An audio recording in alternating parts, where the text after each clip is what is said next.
Dictatorial du Congo. Voilà. C'est ça en fait. Voilà, démocratique pour moi, ça n'a aucun sens ce mot-là. Bah oui, ça pour nous, ça ne me parle pas.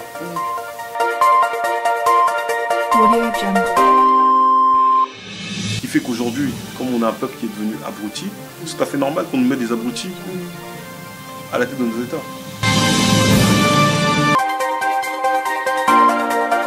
Bah, la plupart des chefs d'État africains sont des imbéciles, sont des idiots finis.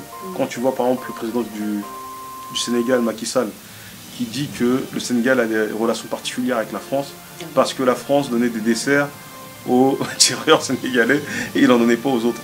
Vision News, Vision News, Vision News. Edigara mokonzi ayeli biso basango kitoko. Na Vision News, na Vision News. Tokoyeba makambo ya badongolo miso na bato malamu nani etelemeli banani. Na Vision News. La nete katanga kopesa bino éducation ba foyer nyonso africaine. Na Vision News bakolobela ba biographie ya ba star nyonso ya mboka Congo. Notre cause est juste tokolonga beza shida yo bapesi bisoko efongoli Vision News de tina génération future. Vision News. Vision News, abonnez-vous. Bonjour, bienvenue sur Vision News dans votre émission L'autopsie. L'autopsie, comme vous savez, est une émission qui parle politique. Donc aujourd'hui, je reçois Rismon pour pouvoir débattre sur la politique. Bonsoir Rismon. Bonsoir Lanette. Ça va? Ça va très bien et toi? Ouais, moi ça va, très bien, très bien. Content que tu ailles bien. Voilà, ça va, moi aussi. Alors, le gène de Vitre, comment on les appelle, comment les habitants de Vitre? Quoi, les vitriaux? Vitriaux. Pourquoi cette question? Non, les vitriaux, juste pour savoir. Non, d'accord. Voilà, donc on voudrait déjà connaître qui est Rismon. Rismon, de manière simple, c'est un activiste militant qui se bat pour la cause africaine. D'accord. De manière générale. Un activiste. Voilà. Quand je dis cause, oui. Cause africaine, je parle vraiment, c'est-à-dire que du combat, l'émancipation de la communauté noire de manière générale, dans les 4 coins du globe. C'est ça en fait. Et pourquoi, pourquoi la communauté noire? Pourquoi la communauté africaine? Parce que je suis africain et je suis noir avant tout. Quand on me voit dans la rue, on voit directement quoi. Un noir typé africain. Ce qui fait que c'est normal que je me batte premièrement pour la cause des miens, avant toute autre chose. Et pourquoi tu as commencé, qu'est-ce qui t'est venu cette idée justement d'être cet activiste que tu es? On va dire, le déclic qui s'est fait en 2010, c'est que j'avais vu en fait un DVD qu'un oncle à moi m'avait en fait, qu'il avait mis à faire tourner, où on montrait des activistes congolais de Londres, parce qu'à l'époque il n'y avait pas encore le mouvement combattant et autres, et il demandait aux Congolais de se réveiller par rapport à ce qui se passait à l'est du Congo, et c'était la première fois que je voyais ça. Et avant cette date-là, je n'étais pas au courant de ce qui se passait à l'est du Congo. Même on va dire de manière générale, le Congo, je ne connaissais pas réellement mon pays d'origine. Tu vois, mon pays d'origine, ça veut rien dire. Tu vois, c'est ça. D'accord. Ok, donc après, tu es devenu... Après, non. Après, il y a eu, on va dire, une longue période d'interrogation. Sur le moment, quand j'ai vu ça, je me disais, à mon petit niveau, je ne pouvais en fait rien faire. Et c'est quand il y a eu le premier concert qui a été bloqué en février 2011, là, de Papa Wemba et de Robert Hassan, je ne me trompe pas. C'est là, en fait, il y a eu un déclic. Je me suis dit, voilà, c'est ça que je cherchais, en fait, que des Congolais se lèvent pour une chose et qu'on ne nous voit pas systématiquement dans les mêmes choses, c'est-à-dire que la musique, les églises et compagnie. Là, pour une fois, j'ai vu des Congolais qui étaient dans autre chose que les choses auxquelles on nous avait déjà habitués. Voilà, parce qu'en fait, ça a été un déclic pour moi. Je me suis dit, c'était en fait l'occasion de mettre la cause congolaise en avant, les millions de morts du Kivu pour les exploitations de matières premières comme le coltan, le cobalt et autres. Et voilà, le problème politique de manière générale au Congo. Et après, j'ai commencé à m'intéresser de manière plus vaste à l'Afrique parce que, certes, je viens du Congo, mais j'en oublie pas en fait que je suis noir. C'est-à-dire que quand j'ai affaire à d'autres frères africains ou même d'autres contrées noires, quand on me voit, on peut m'assimiler à eux. Ce qui fait que le combat qui peut être des Caraïbes, des Amériques et d'Afrique, bah, en fait, en réalité, c'est mon combat. Parce que c'est ma population qui se retrouve éparpillée dans les 4 coins du monde. D'accord. Sans distinction de pays ou de communauté. Tu vois. D'accord. Donc, Rismon panafricain. C'est ça. Afrocentriste, panafricain, tout ce que tu veux, oui, c'est ça. D'accord. Donc toi, le combat pour le peuple noir... Ouais, c'est la chose qui me fait vivre. Oui. Pardon. Et c'est la chose pour laquelle je me lève tous les matins. C'est-à-dire que quand je me regarde dans mon miroir, la première interrogation que je me pose dès le matin, c'est comment vais-je faire pour réorganiser ma communauté et pour nous trouver des solutions pour nous sortir de l'ornière. Mais pour un jeune comme toi, comme ça, là, tu te réveilles le matin, ta première cause, c'est ce que tu viens de dire, c'est quand même choquant, non, pour un jeune comme toi d'entendre que... Parce que on sait, les jeunes d'aujourd'hui, en fait, ils sont loin de tes idées. Ah, mais après, je pense que grâce à des personnes comme moi et d'autres, bah, ça peut amener à ce que les Africains se responsabilisent. Parce que moi, qu'est-ce que je prends en réalité? C'est la responsabilisation des Africains par rapport aux problèmes qui leur est propre. Et non pas à chaque fois fuir nos problèmes pour s'assimiler à des choses qui viennent d'autres contrées. Tu vois, c'est-à-dire que le fait de s'intéresser, bah, le matin de me lever et de regarder, de chercher des solutions par rapport à ma communauté et à mon peuple, bah, ça amène aussi à ce que d'autres aussi se responsabilisent. Parce qu'aujourd'hui, il faut dire la vérité, la communauté africaine de manière générale n'est pas responsable. C'est-à-dire qu'on se comporte et on vit comme si nous étions des petits-enfants. Il n'y a que les enfants en fait qui ne daignent pas à se soucier de leur avenir. C'est un enfant il passe son temps à jouer, il veut que s'amuser. Et quand tu deviens adulte, tu deviens responsable. C'est-à-dire que tu penses à l'avenir de tes enfants, l'avenir, ton propre avenir à toi-même. Et le fait de m'intéresser à mon continent et à mon pays d'origine, c'est aussi de m'intéresser à mon propre avenir et à l'avenir de mes enfants et à de ma population. C'est ça en fait. Mais quand tu parles que le peuple africain n'est pas responsable, tu parles de quoi en fait? Bah, je parle en fait du tous les problèmes que l'on vit dans les 4 coins du monde.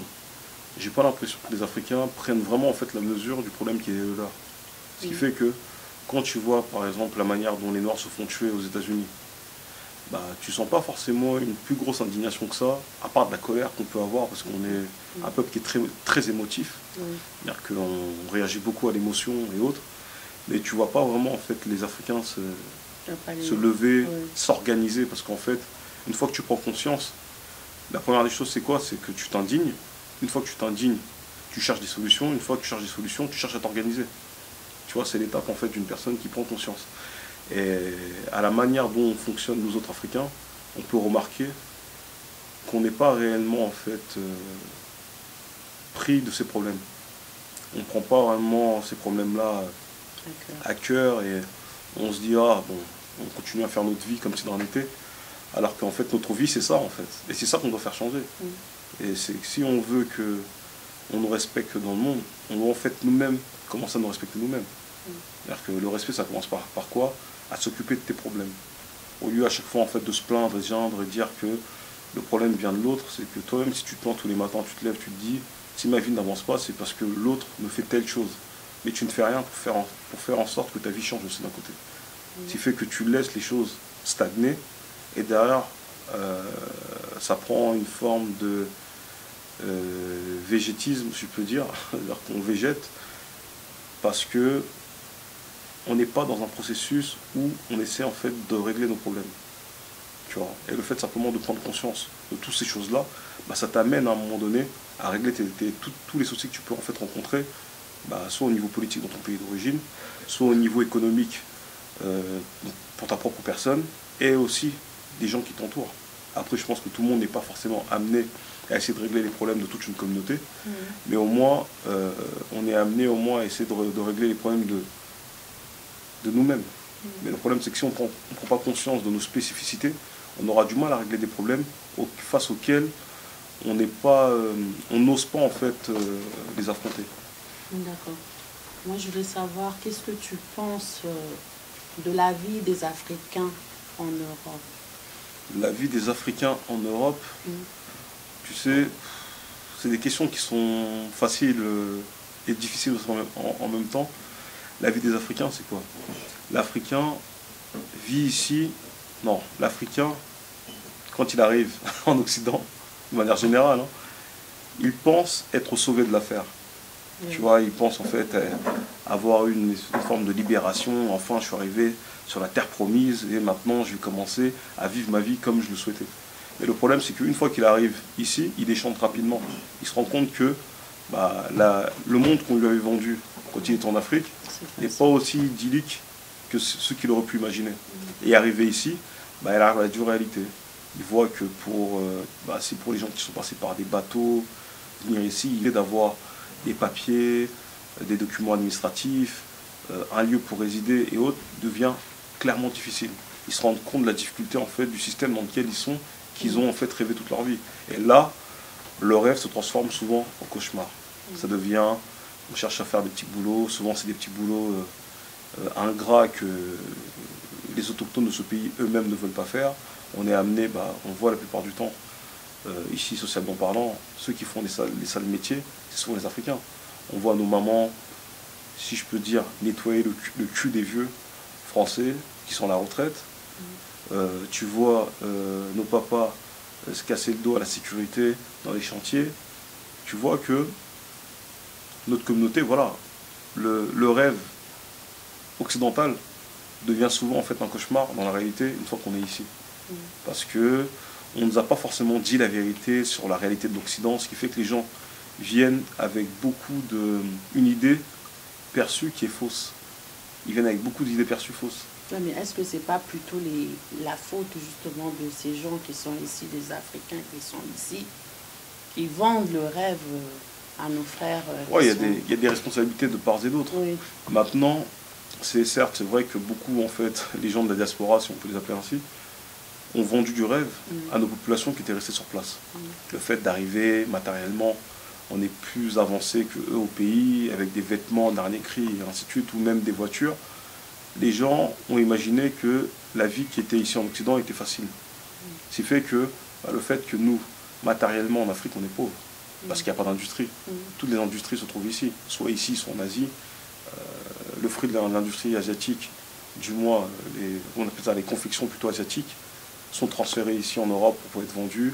Et à partir de là, ce qui fait que nous autres avons une meilleure vie au niveau matériel. Et après, derrière, on partait en Afrique souvent pour en fait afficher ce matériel-là. Ça, c'était un peu la vérité vers les années 80-90. Maintenant, depuis les années 2000, depuis l'avènement de la Chine, on sait que matériellement, les Chinois, on va dire, ils balancent un peu du matériel un peu partout dans le monde. Ce qui fait qu'aujourd'hui, le complexe qu'ils auraient pu avoir à une certaine époque, c'est un peu estompé et l'écart s'est diminué. Mais il y a toujours ce complexe d'infériorité qu'ont les gens qui sont au pays, parce que pour eux, quand tu viens de l'Occident, tu es forcément en fait une personne supérieure. Tu vois, parce que moi, par exemple, si demain je pars dans un pays, je pars dans n'importe quel pays d'Afrique, le fait que j'ai un accent pas très prononcé africain en se trouvant là-bas, les gens vont me voir différemment. Parce qu'ils ne verront pas en moi un de leurs frères, un de leurs confrères, mais ils verront en moi une personne différente parce qu'ils viennent d'un endroit différent. Alors qu'en réalité, je suis comme eux, sauf que j'ai été instruit différemment. C'est tout, c'est ça la différence. Ce qui fait que les gens en fait nourrissent ce complexe-là parce qu'ils imaginent que peut-être que le fait que tu viens d'Occident, tu as quelque chose de supérieur en eux. La seule supériorité que tu peux avoir, c'est peut-être au niveau matériel et peut-être au niveau de l'organisation, parce qu'il faut dire la vérité, nos pays d'origine ne sont pas bien organisés. C'est seulement au niveau de l'organisation. Quand tu parles du matériel, moi j'ai vu des gens en Afrique, quand on parle de matériel, ils sont là. Ah non, mais ils ont. Au niveau de la richesse, je pense que c'est même pas comparable. Regarde. Voilà, ils ont.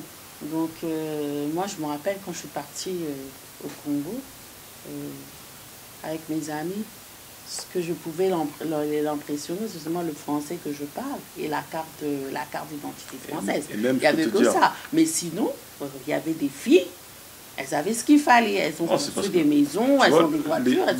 Les gens ne sont pas impressionnés en fait par le français dont tu parles. Les gens sont impressionnés le fait que tu aies un accent qui est moins prononcé que le leur. C'est tout. C'est tout simplement ça. Parce que moi, quand je vois ou quand j'entends les Africains qui viennent du pays parler français, ils te parlent un français soutenu que la plupart des jeunes qui ont grandi ici n'arrivent même pas en fait à maîtriser. Ce qui fait que tu vois que même sur le parler, bah, ils ont souvent, on va dire, un meilleur vocabulaire que nous, de manière générale. Ça, faut pas se leurrer là-dessus.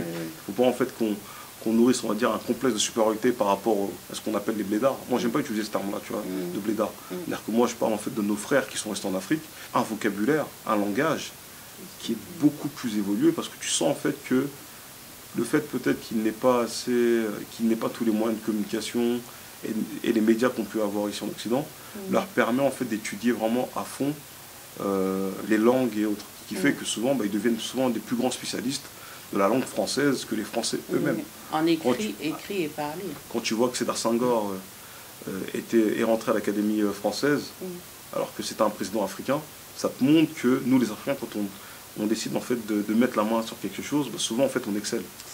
Mais malheureusement, on excelle souvent dans les choses des autres et on excelle très peu dans ce qui est à nous-mêmes. Ça peut-être c'est le seul bémol que je pourrais mettre sur les frères qui sont restés sur le continent.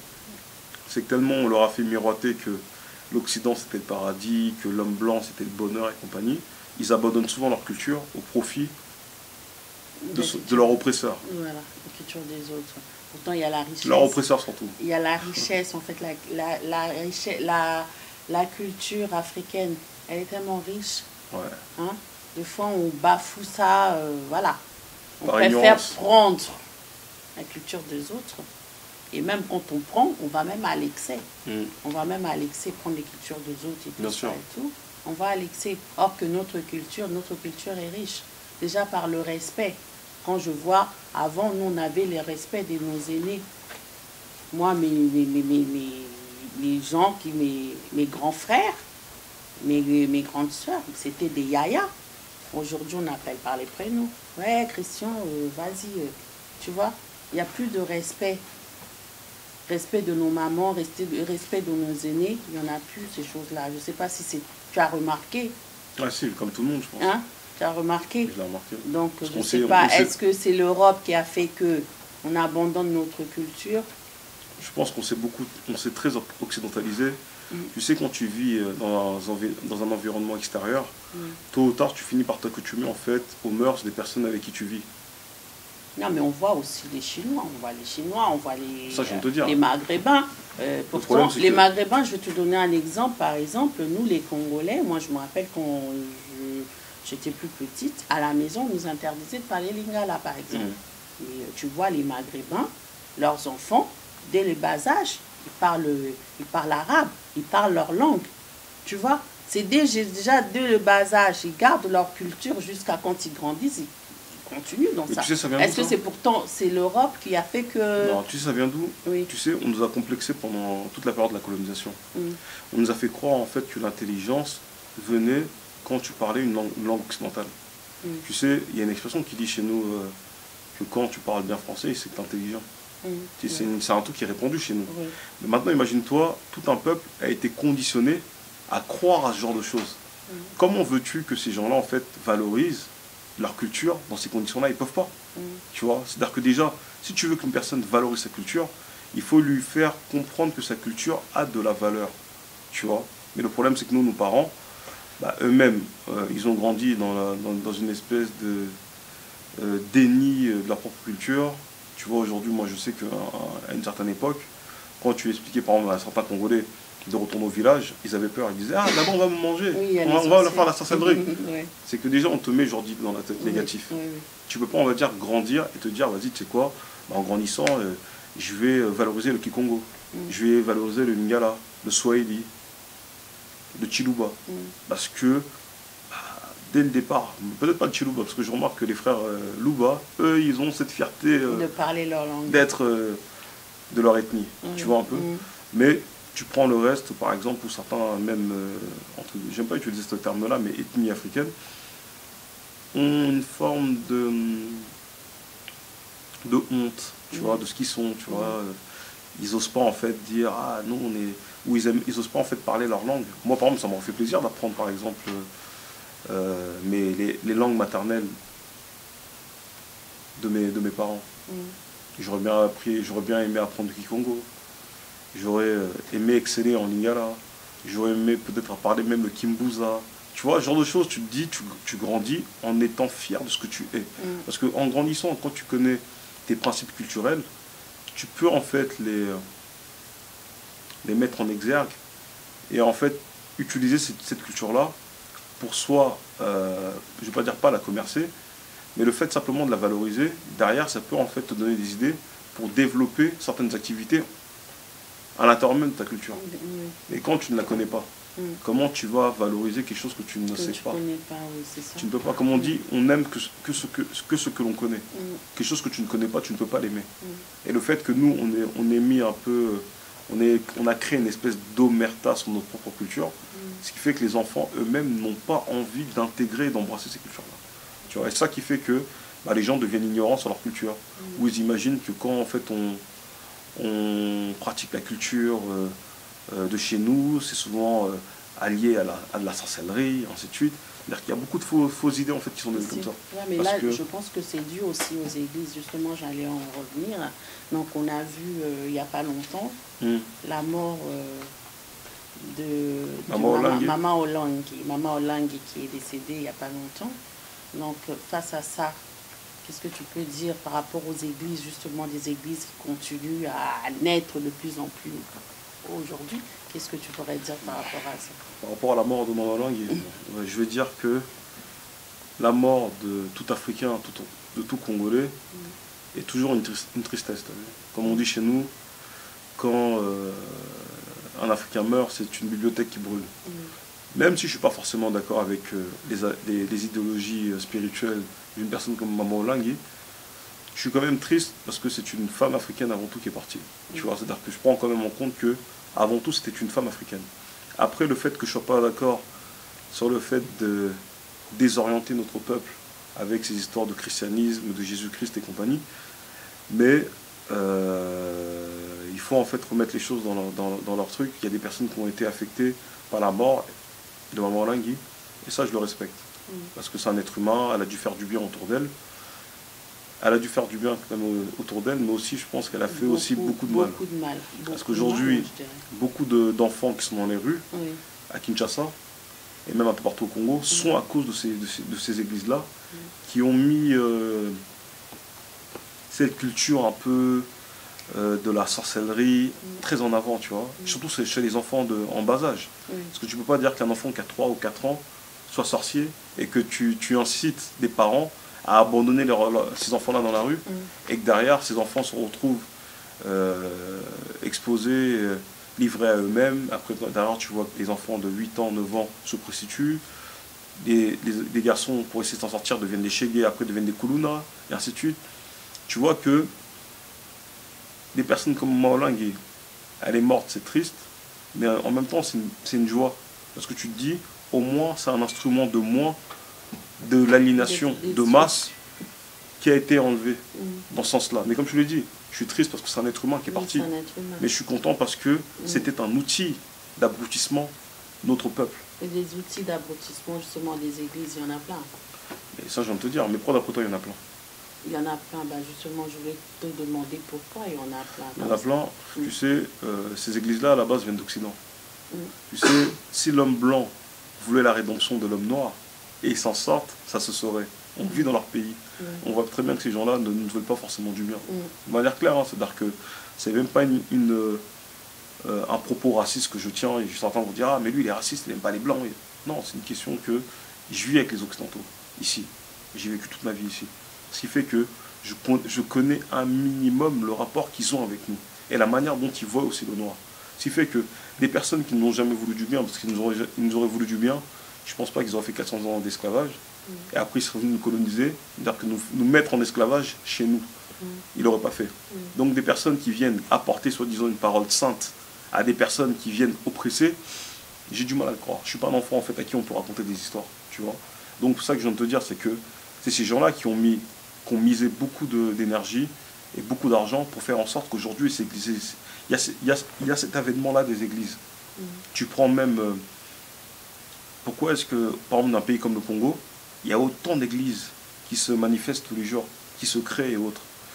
Tu prends la plupart du temps nos parents et nos arrière-grands-parents, nos parents plutôt et nos grands-parents plutôt, excuse-moi, ont quasiment tous été instruits dans des écoles chrétiennes au Congo, soit protestantes, soit catholiques. Demande à n'importe quel parent congolais dans quelle école il a été, il va te dire qu'il est parti à Marie, je sais pas quoi, à Saint, je sais pas quoi. C'est là que tu vois que depuis que tu es tout petit, comme on dit chez nous, depuis beau moine, hein, c'est-à-dire que depuis que tu es enfant, on te fait grandir en te faisant croire que ça c'est la vérité.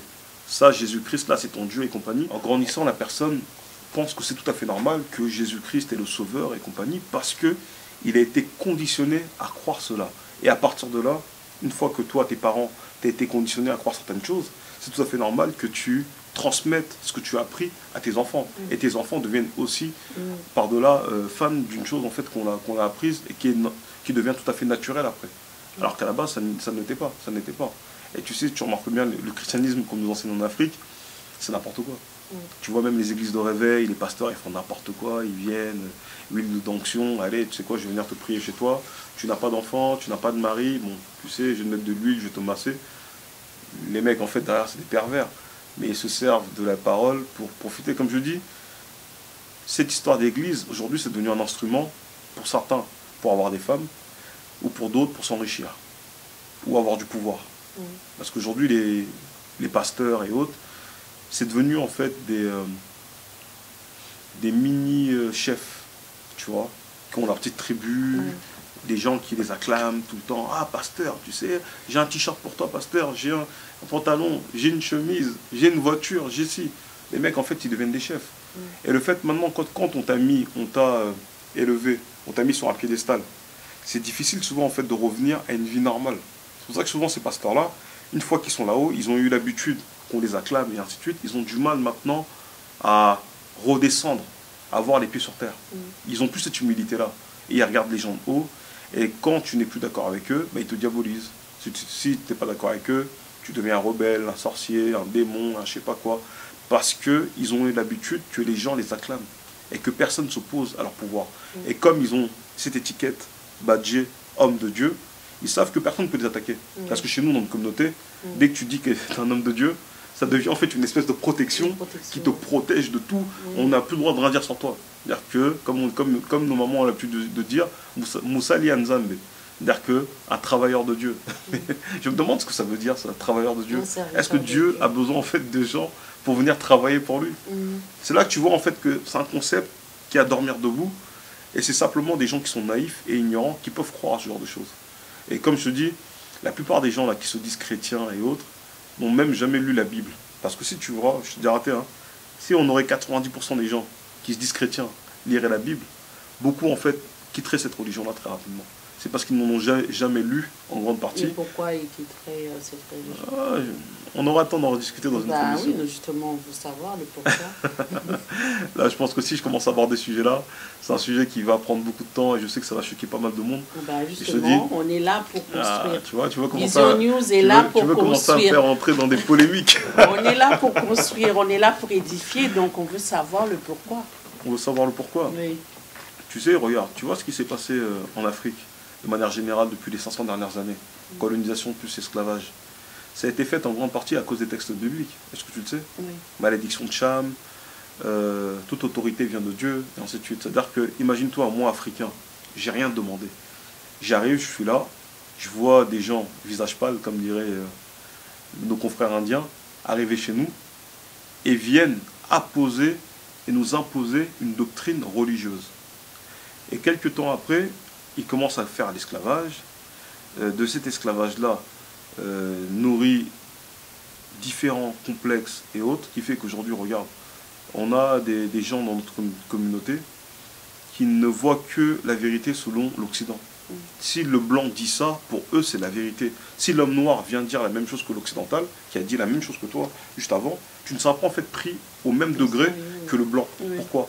Parce qu'on a mis des mécanismes vassalité, si je peux dire. C'est-à-dire que pour nous, on est les vassaux des Occidentaux. C'est pour ça que quand un blanc vient chez nous, on danse devant lui, on fait des trucs comme ça. Est-ce que toi, en tant qu'Africain, quand tu viens en Occident, tu as déjà vu un blanc danser devant toi? Non. Mais pourquoi est-ce que nous, quand les blancs viennent chez nous, on les accueille comme si c'était des dieux? Parce que on a mis cette chose-là dans la tête de l'Africain, que l'homme blanc est supérieur à l'homme noir. Et tant que tu croiras, tu penseras que l'homme blanc est supérieur à toi, effectivement, tu continueras toujours, quand tu vas voir un blanc, courir derrière lui, parce que l'homme blanc est synonyme de pouvoir matériel. On imagine que tous les blancs sont riches, on imagine que tous les blancs sont intelligents, on imagine plein de choses, plein de qualités, des blancs qui ne sont pas en fait réels. Parce qu'on nous a appris, via cette doctrine-là religieuse, que déjà, quand on te fait prier, on te fait croire dans une pensée religieuse que le meilleur homme au monde est un blanc. Parce que quand tu vois l'effigie, on met un Jésus blanc. On te fait croire indirectement que l'homme parfait dans ce monde est l'homme blanc. C'est-à-dire que toi, tu pries Jésus-Christ, Jésus, Yesu Massia. Tu es là en train de prier devant un portrait de quelqu'un qui fait partie de ton peuple. C'est-à-dire que ça t'infériorise mentalement déjà. Parce qu'on te fait croire que ces hommes-là sont supérieurs à vous. C'est-à-dire que dès que tu verras quelqu'un semblable de cette personne que tu pries, tu le mettras aussi au même niveau parce que tu te dis, ah, il fait partie du peuple de cet homme-là en question. Et c'est ça le problème en fait avec la religion. Une partie du problème. Après, il y a encore d'autres problèmes en fait qu'on pourra en fait développer, mais qui en font partie aussi. Tu vois, c'est ça. D'accord. Et l'Afrique de demain, comment tu vois l'Afrique de demain? L'Afrique de demain, comment est-ce que je la vois? De ce que je peux voir de l'Afrique de demain, je pense que on va être un peuple qui vont changer pas mal de choses dans ce monde. Parce qu'en réalité, ceux qui ont le pouvoir de métamorphoser le monde, c'est les Africains. Aucun autre peuple. Et comment cet Africain peut justement arranger son continent? Comment faire en sorte que pas que notre le continent soit meilleur, justement. On va en fait régler tout le bordel que les Occidentaux ont pu mettre dans ce monde. Exactement. Et maintenant, c'est que, tu sais, les Occidentaux, pour arriver au niveau où est-ce qu'ils en sont arrivés, ils ont mis en place des doctrines idéologiques fortes, mais qui sont en fait liées à leurs valeurs culturelles. Quand tu prends par exemple les termes comme démocratie, république, et ainsi de suite, c'est des valeurs occidentales. C'est-à-dire que c'est des valeurs qu'ils ont pu en fait mettre en exergue, parce qu'ils connaissaient en grande partie de là où est-ce qu'ils venaient. Mais toi, en tant qu'Africain, les Européens viennent prônent la démocratie. Toi, en tant qu'Africain, c'est quoi en fait ta valeur suprême pour valoriser vos principes à vous au niveau de l'humanité, en tant qu'être humain? Qu'est-ce que toi tu peux mettre en avant? Et c'est là que tu vois que les gens, quand tu leur demandes ça, ils ne peuvent pas parce qu'ils ne connaissent pas en fait leur culture. Et c'est là que tu vois que c'est ce fossé-là qu'il faut combler. Il faut d'abord que l'Africain réapprenne à savoir qui il est, quelles sont ses valeurs, pour pouvoir amener aussi d'autres valeurs, pour concurrencer les valeurs qui ont été prônées par les autres. Parce que jusqu'aujourd'hui, la démocratie en question que les Occidentaux nous vendent, là, on ne voit pas en fait les effets bénéfiques. Pourquoi est-ce qu'on va continuer toujours à s'accrocher à quelque chose qui ne fonctionne pas? Même là où est-ce qu'on vit. Parce que tu le vois ici, on vit en France, c'est le pays où il y a le plus de manifestations. C'est là où est-ce qu'on prône à longueur de temps la démocratie et compagnie. Mais tu vois, quand il y a des manifestations, les CRS viennent, ils cassent des têtes aux gens, ils balancent des grenades explosives qui arrachent des mains, des bras aux gens, pour te dire que dans les pays entre guillemets démocratiques, c'est-à-dire que quand les Africains et même les politiciens africains viennent dire nous voulons la démocratie, bon, en fait quand vous parlez de démocratie, c'est-à-dire que vous voulez que ce qui se passe ici dans ces pays-là, quand les choses ne vont pas, se fasse aussi chez nous, et c'est ce qui est en train de se faire.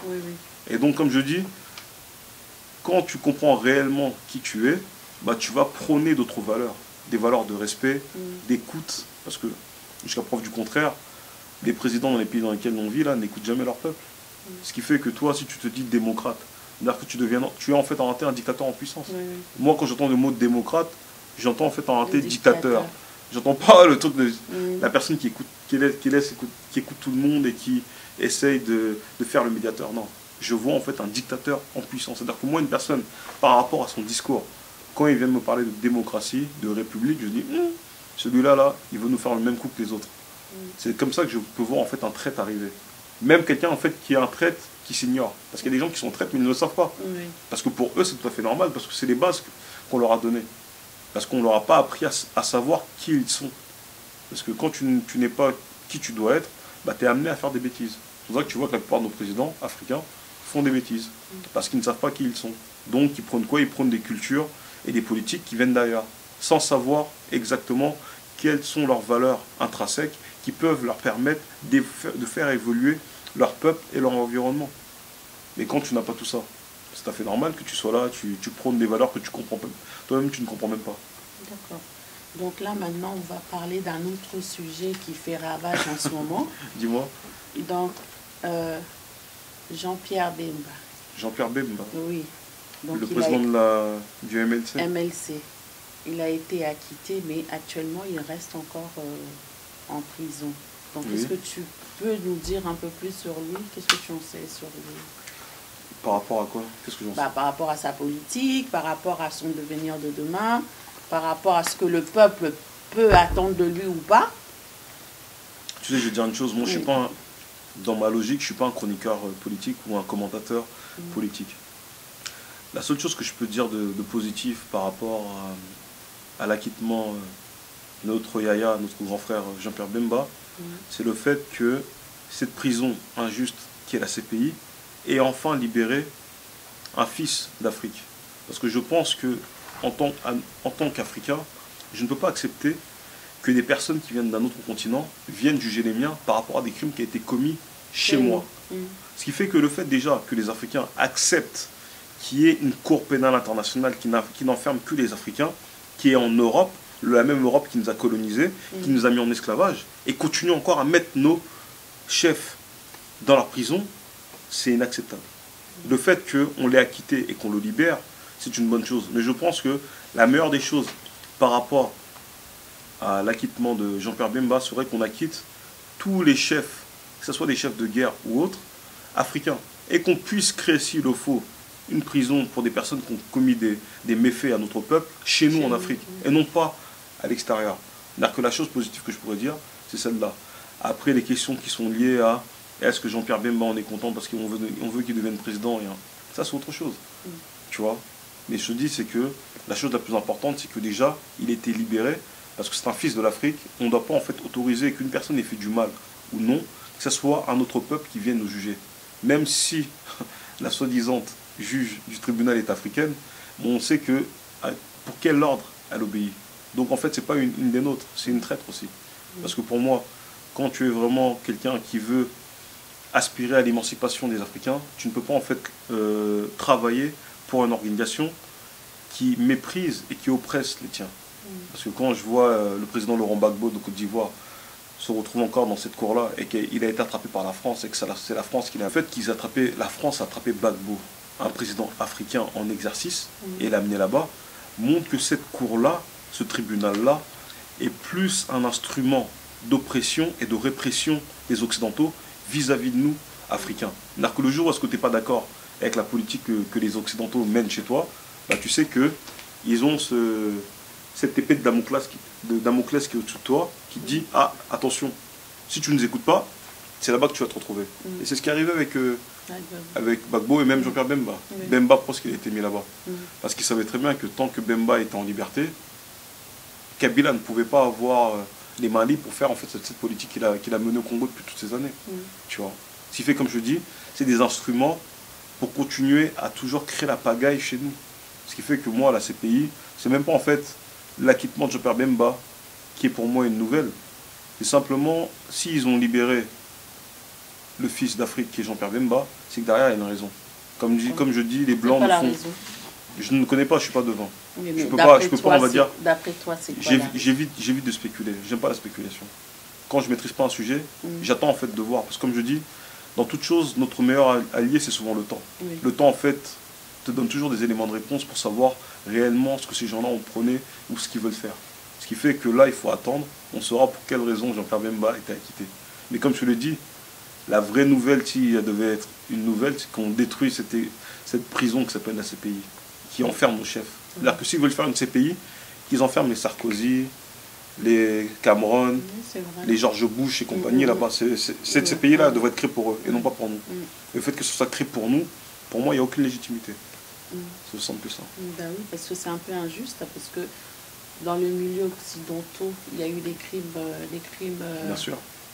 Et des crimes, mais pourquoi ces présidents ils ne sont jamais jugés? Oui, voilà, ils continuent toujours à circuler. Parce qu'on est toujours considéré comme un peuple inférieur.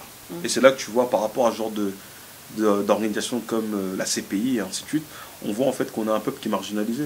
Parce que si tu serais un peuple qui est digne, tu crois vraiment qu'on peut faire ça avec les Chinois, créer une cour où on va traiter les criminels de guerre de la Chine à l'extérieur de la Chine.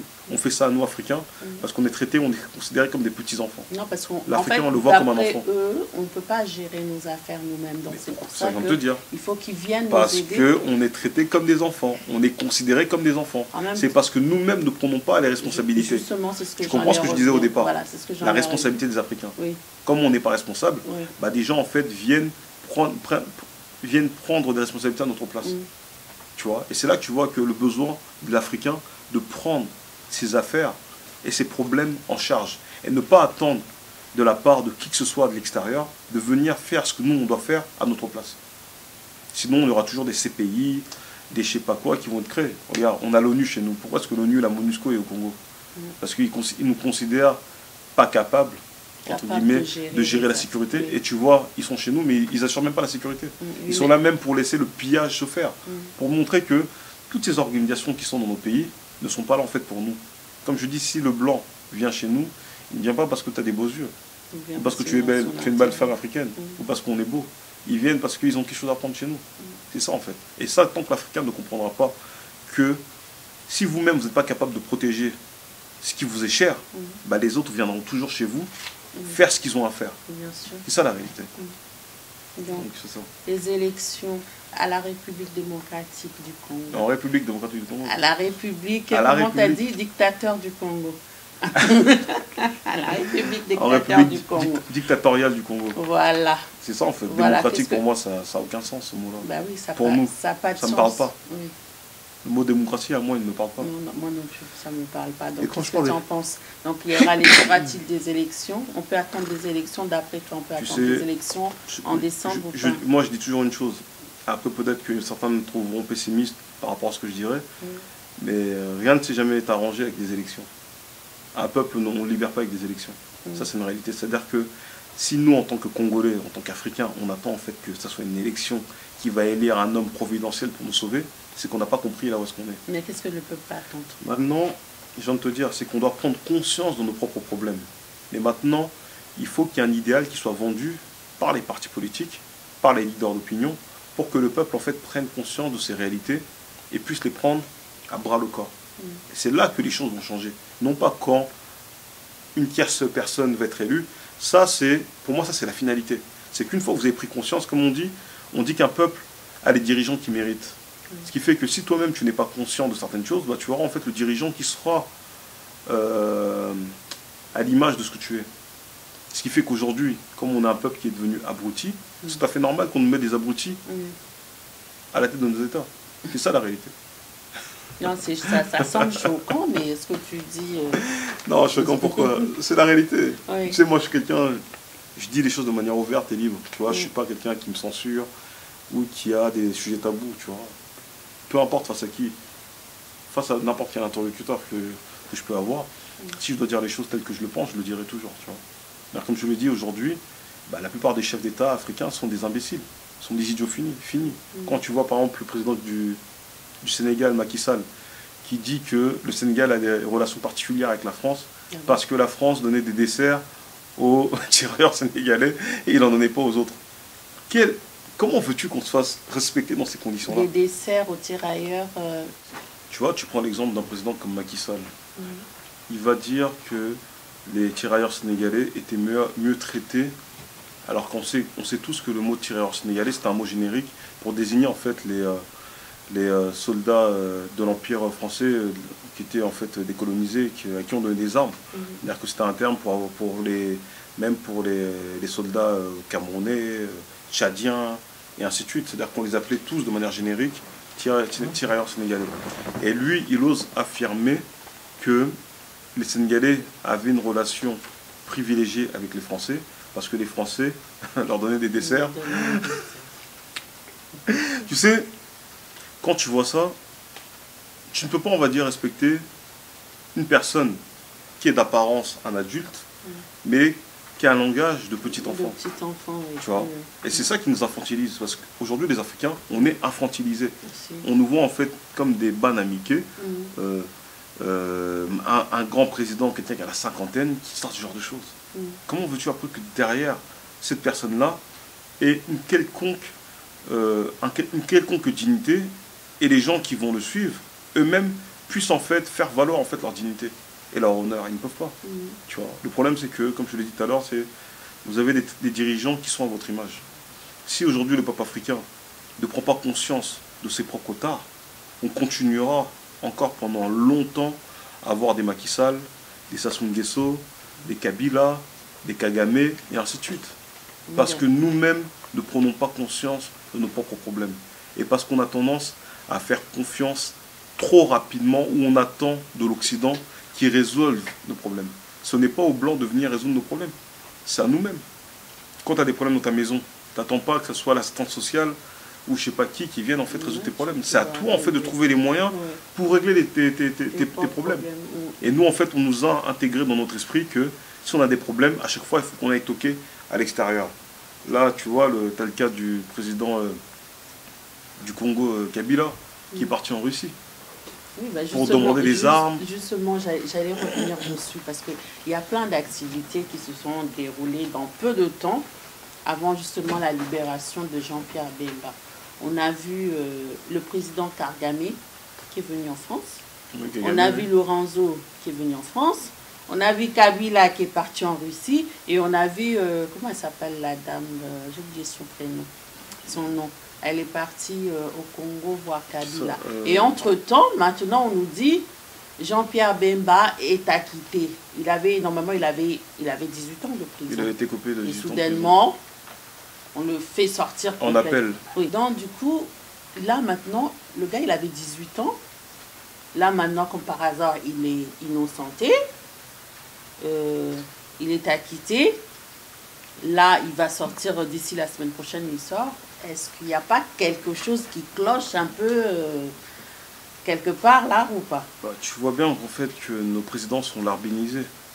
Quand tu vois un président comme Lorenzo qui vient à peine d'être élu en Angola, venir ici en France pour parler des problèmes du Congo, c'est parce qu'on veut utiliser un des larbins habituels africains pour en fait faire le sale boulot des Occidentaux chez nous. C'est ça la réalité. Kagame qui vient vendre les contrats miniers, je ne vais pas dire peut-être les contrats miniers, mais qui vient vendre savoir-faire rwandais concernant les matières premières qui viennent du Congo. Les matières premières, justement, quelles matières premières? Parce qu'on sait très bien qu'au Rwanda, il n'y a pas de matière. C'est quoi? Ça va être le coton, le cobalt, ça se trouve au Congo. Le manganèse, le cuivre, les métaux rares qui sont utiles à la fabrication pour les technologies de pointe et autres. Maintenant, c'est le Rwanda qui est devenu le plus grand exportateur de ces matières premières-là. Et on sait où est-ce qu'il les tire. Et comme je te l'ai dit, c'est que aujourd'hui, il y a une politique qui est faite par les Occidentaux. Et il y a des présidents africains, si on peut les appeler ainsi, qui ont décidé eux-mêmes d'être les larbins au détriment de leurs propres frères africains pour les Occidentaux. Le fait que tu aies une personne comme Kagame qui décide de mener toutes les guerres qu'il fait au Congo, d'instrumentaliser des rébellions, simplement pour avoir accès aux matières premières, alors qu'il aurait beaucoup plus d'avantages à travailler avec les Congolais.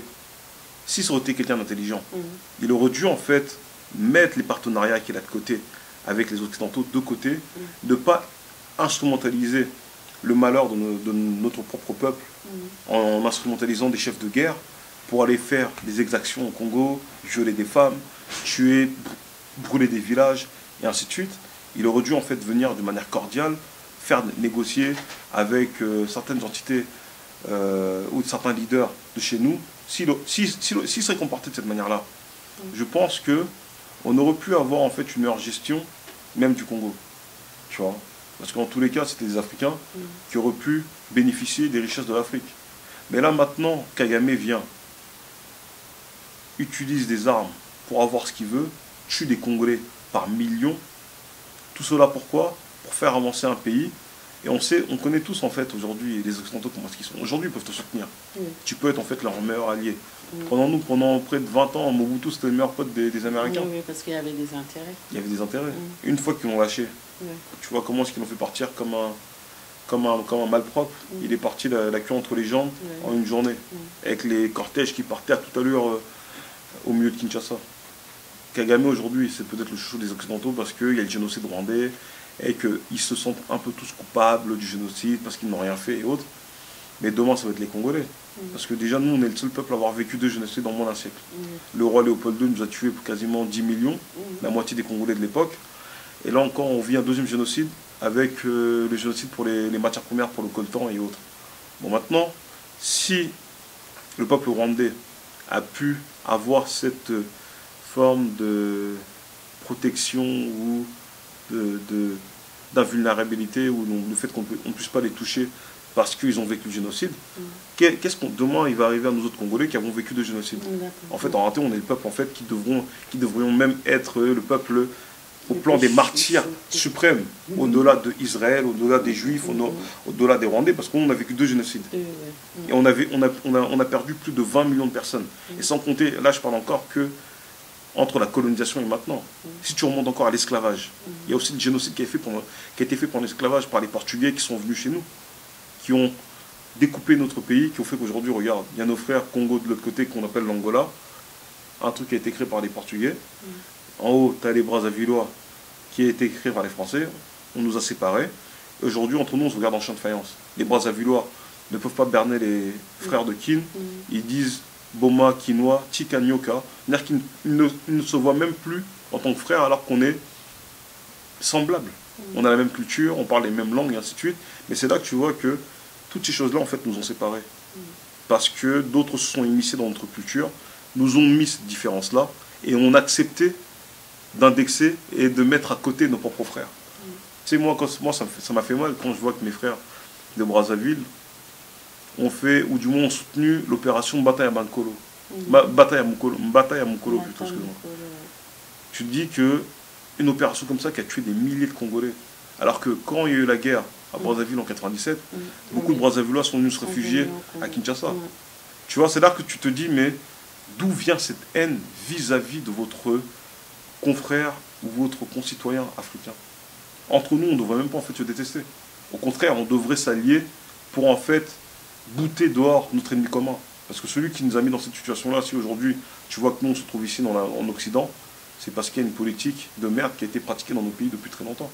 Et le fait qu'il n'y avait pas d'espoir, nos parents ont dû s'extrader. C'est pas déjà le mot? C'est vrai, s'extrader de nos pays pour venir vivre ici. Parce qu'il y avait des politiques qui étaient menées, qui étaient inhumaines et qui n'avaient pas d'avenir pour nous. Et le fait qu'on se retrouve ici, ça nous a permis de comprendre certaines choses pour ceux qui s'intéressent aux choses auxquelles ils devraient s'intéresser. Mais pour la plupart des gens, c'est quoi? Ils continuent à avoir leur vie, aller à l'église, faire ci, faire cela. Et derrière, ça s'arrête à là. Tu vois. Donc comme je le dis, c'est que ces situations-là, on les vit parce qu'en fait, on n'a pas encore pris conscience de notre réalité. Parce que quand tu prends conscience de ta réalité, bah, tu fais tout en œuvre en fait pour changer cette réalité-là. Et le fait qu'aujourd'hui, les Africains, voilà, ils vivent dans cette misère-là. Tu vois, à Port-de-la-Chapelle, il y a des milliers ou des centaines de personnes qui dorment même là dehors, qui sont venues par la Méditerranée, et ainsi de suite. Et nous-mêmes, Africains, on voit ça, on ne réagit pas, on a les mains croisées dans nos poches. Pourquoi? Parce qu'on n'est plus responsable. Parce qu'on aurait été un peuple responsable. On ne pourrait même pas tolérer de voir notre peuple dans cette condition-là, même ici, là où est-ce qu'on vit, en France. C'est parce qu'on est responsable qui fait qu'on laisse tous ces Africains-là dépérir, à Port-de-la-Chapelle et un peu partout sur les ports de Paris. C'est parce qu'on est responsable. On serait responsable, on ne pourrait pas traiter comme ça, en fait, nous semblables. C'est ça. D'accord. Donc, je veux savoir tes projets, qu'est-ce que tu mets en place Ça, c'est secret, ça. Si je commence à tout balancer sur Internet comme ça, là, tu vas me créer des problèmes. Parce qu'on arrive à la fin, là. Des projets que je vais mettre en place, dans pas longtemps, à la rentrée, je vais mettre 1 à 2 fois par mois qu'on appelle ça une organisation, pour qu'on puisse avoir un échange sur les problèmes qui sont les nôtres. Parce que je pense que, tu vois, tous les problèmes que je viens d'évoquer là tout de suite, il n'y a pas en fait assez de moments d'échange pour que les jeunes Africains, et même les plus vieux, viennent en fait échanger sur les solutions en fait, qu'on peut apporter face à ces problèmes-là. Ce qui fait que dans pas longtemps, je vais mettre ce truc-là en place, pour que voilà, on puisse déjà au moins premièrement échanger, parce que je pense que de l'échange viennent les idées viennent l'action, de l'action, ben voilà, les solutions se trouvent. D'accord. Donc dans pas longtemps, c'est ce qui va être fait. D'accord. Et sans Dans pas compter, longtemps, peut-être, oui. tu vas me voir dans quelques temps, peut-être fouler le sol d'un pays africain. Le C'est sol d'un juste une pays question de temps. d'un pays africain. Ouais, mais je vais pas dire lequel, mais ça va arriver. D'accord, d'accord. Et maintenant, si on veut contacter Riss, comment on fait pour Je dis le meilleur moyen de me contacter. Bon, malheureusement, j'ai pas un téléphone public que je donne à tous. Parce qu'après, malheureusement, si tu donnes ton téléphone, tu es embêté matin, midi, soir. Et moi, il y a des gens qui me détestent, tu vois. Donc, ce qui fait que si je laisse mon numéro comme ça, c'est un peu compliqué. Mais sinon, il y a mon Facebook, Riss Congo. Et il y a aussi la page de l'organisation Jeunesse Consciente Congolaise, sur Facebook, pareil. C'est-à-dire que ceux qui veulent me contacter, le meilleur biais pour moi, c'est le Facebook. Facebook, je réponds à tous les messages que je reçois. Quand quelqu'un veut parler avec moi ou échanger, j'échange avec plaisir avec les membres de ma communauté, même avec les autres. Ça en est où justement la quête que tu avais mis en place par rapport à l'esclavage des frères et sœurs qu'il y avait eu en Libye, ça en est où? Bah, en fait, cette quête-là continue toujours. Après, malheureusement, j'ai compris que notre peuple, comme je l'ai dit tout à l'heure, on est irresponsable. Quand des personnes viennent proposer des idées pour pouvoir en fait s'organiser et trouver des solutions à tous ces problèmes-là qui étaient liés à l'esclavage et autres, les gens en fait ne sont pas prêts à faire des sacrifices. Parce que tu vois, quand tu viens de ne serait-ce que donner 5 € ou 10 € à l'organisation d'un événement qui permettra à trouver des solutions à votre peuple, je ne dis pas en fait que la solution se trouvera à cette organisation-là, mais le fait simplement qu'on se réunisse entre nous pour parler de nos problèmes, c'est déjà en fait le début d'une solution. Et ça m'a un peu déçu. J'ai vu en fait que la communauté, comme d'habitude, tu vois, les gens sont toujours là en train de te dire oui, on va faire ça, on va faire ci. Mais quand il s'agit maintenant de passer à l'acte, souvent les gens en fait ne répondent pas présent. Ce qui fait que j'ai vu en fait qu'on avait un peu cette carence-là.